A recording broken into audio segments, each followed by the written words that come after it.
It was 2016, and I was 10 years old. It was also my birthday.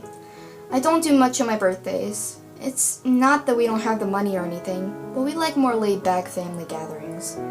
Although sometimes we go to places like Dave & Buster's or Chuck E. Cheese's if we have the chance. This year, we went to Sky Zone, which is an indoor trampoline park near a mall we go to.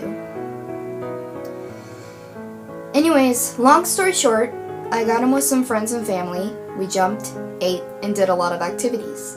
After we ate some cake and ice cream, we moved on to presents. Most of my friends got me video games and action figures, but none of them compared to what my aunt got me. My friends knew I had a knack for collecting nostalgic things because I thought they were cool, but they never had this time to buy all of that, so I didn't bother asking them because I didn't want to annoy them. They are my friends after all. Any gift they give me is perfect. Anyways, when my aunt handed me her gift, which was the last one, I took my time and read the card on top before opening the neon-wrapped present, and I was met with a purple Furby Connect. I excitedly exclaimed and hugged my aunt. There was another version called Furby Boom, but they wanted to give me the latest edition. My friends smiled at me as we all looked at it for a few minutes. I promised them I would show them the next time we hung out, because my parents suggested that I wait until we get home to play with it, because they didn't want me to leave it here. A few minutes before I left, my friend Becca walked up to me and said, "Hey, did you know there's an app that connects to the toy?" And I shrugged. I mean, I'm guessing that's why it's called a Furby Connect, right? I said. She laughs and nods. Yeah, well, tell me how it works out, she says, as we parted ways for the night. I walked outside of the building with my mom and dad and we drove home. I pulled out my iPad from my mom's purse and found the app on the App Store. I quickly downloaded it and turned off the iPad and waited to play it when we got home. Since my birthday was during the summer, I got to stay up as late as I wanted, as long as I got some sleep. After we opened the packaging and booted it up, I carried my Furby upstairs along with my iPad, and went into my room, sat on the floor, and turned on my TV for some background noise, turning the channel to Nickelodeon. I set my Furby on the green rug and used the stand for my iPad to set it in front of the Furby. I booted up the game from its pastel colored icon. I was greeted with an introduction video as my Furby reacted along to it as the game downloaded. Afterwards, I got to name my Furby. I took a long minute scrolling through the name generator, and I decided to go with Ditto, which meant Twinkle Toes to refurbish.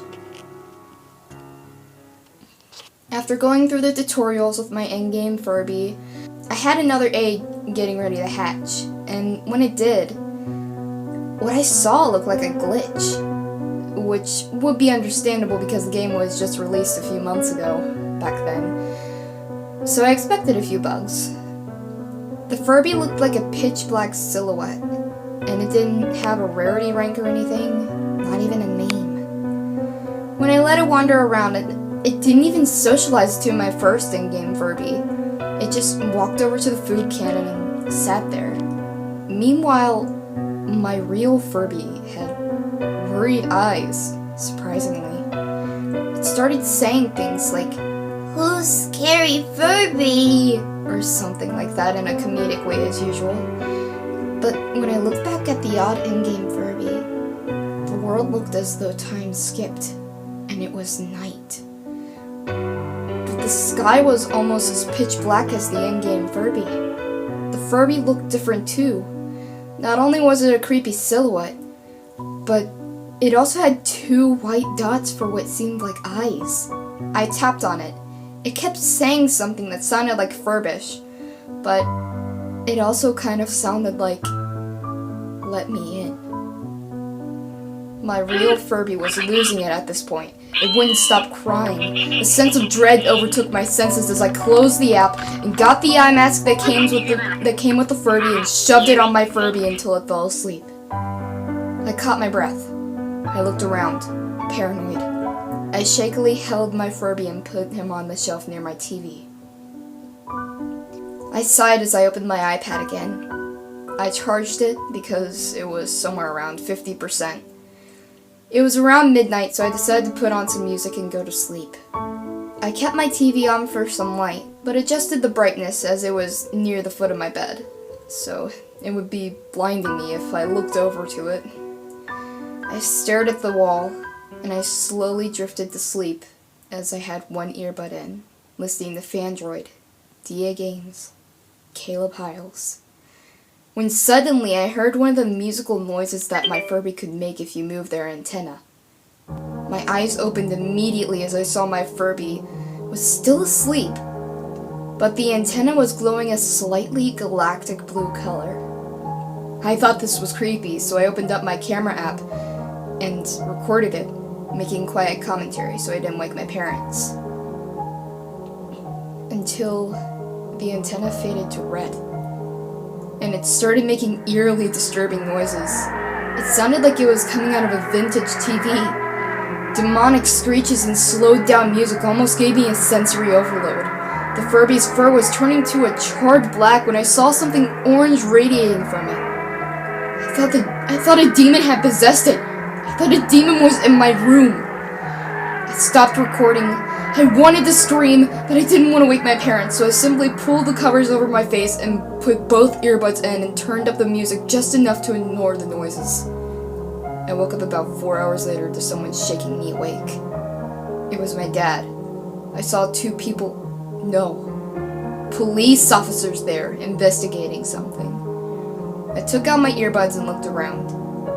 I looked at I saw the blinding lights of the police cars outside my house. Honey, you might want to get a different Furby.